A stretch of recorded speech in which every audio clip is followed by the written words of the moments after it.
فقط زیاد نزدیک صورتتون نکنید یهو بزنید چش خودتون رو کور کنید یا بزنید سر صورتتون رو زخمی کنید. قشنگ دست بالا به این صورت. با هر سلام خسته نباشید خدمت شما همراهی عزیز. سنسی اسماعیل ظریف هستم، مربی و مدرس هنرهای رزمی، رئیس سلاح سرد لاتاردوی کشور و همچنین نماینده و مسئول سبک لاتاردوی استان گلستان. اگر نیاز به هر نوع سلاح خاصی دارید امروز سفارش بدید، چند روز بعد با پست در خونتونه.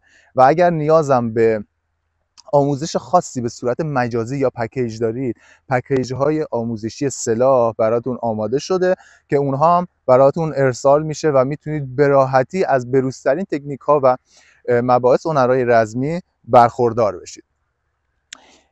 امروز اومدم چند تا تکنیک از سلاح کنای بهتون آموزش بدم که هم با سلاح کنای میشه انجام داد و هم سلاحایی مثل کارامبیت خب میشه اینا رو انجام داد. چون کنای رو اکثرا دارن با کنای اینا آموزش میدم و اگر نیاز به حالا کارامبیت داشتی یا کنای نداشتی، هر نوع سلاحی نداشتی، سفارش بدی برات ارسالش میکنم.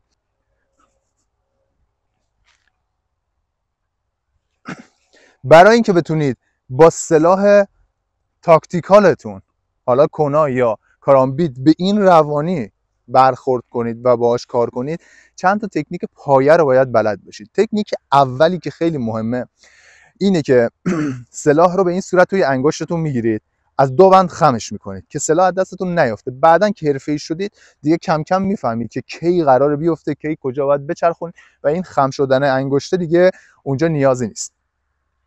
انگشت رو که خم کردید به این صورت، سلاح توی دستتونه، یه چرخش سلاح رو میگیرید. ببین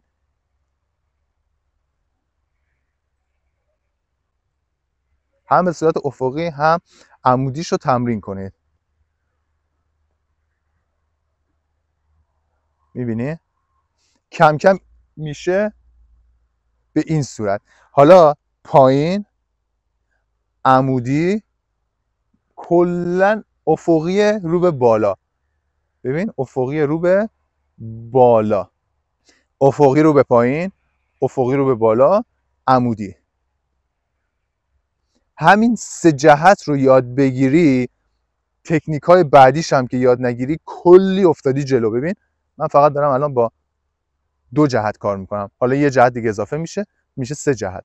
یه تکنیک ولی به سه جهت، ولی انقدر که روان شده. میبینی قشنگه. حالا تکنیک بعدی که باید یاد بگیری اینه.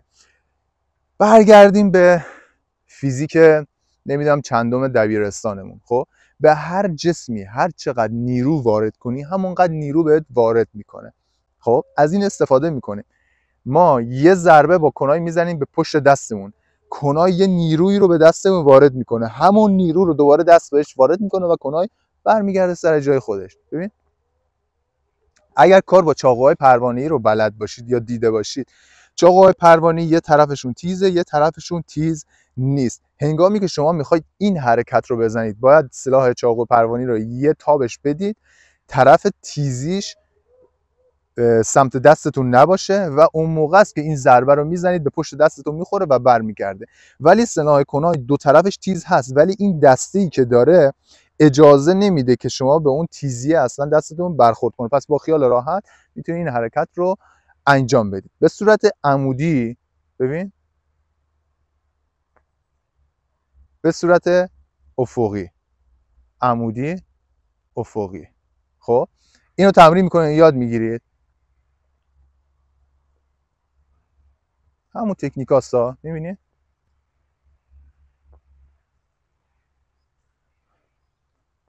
تکنیک دیگه اضافه نکردم. عمودی افقی اون تکنیک، عمودی افقی این تکنیک رو با هم دیگه میکسشون کردم شد این. حالا هنگامی که دارید همینو میزنید یه ذره رو گارد وایسین، عقب جلو برید. ببین فقط زیاد نزدیک صورتتون نکنید یهو بزنید چش خودتون رو کور کنید یا بزنید سر صورتتون رو زخم کنید. قشنگ دست بالا به این صورت باهاش کار میکنید، رو گارد وای میستید و ضربه وارد میکنید، ضرباتی هم وارد کنید. آموزش این ضربه ها رو تو ویدیوهای پایین گذاشتم و تو آموزشات مختص نایف، همون چاقو هم گذاشتم براتون که چجوری ضرباتتون رو وارد کنید، کجا وارد کنید، به چه صورت وارد کنید، چجوری چرخش‌ها رو داشته باشید، گام‌ها رو عوض کنید. همه اینا آموزش‌هاش هست. تا همینجا بس.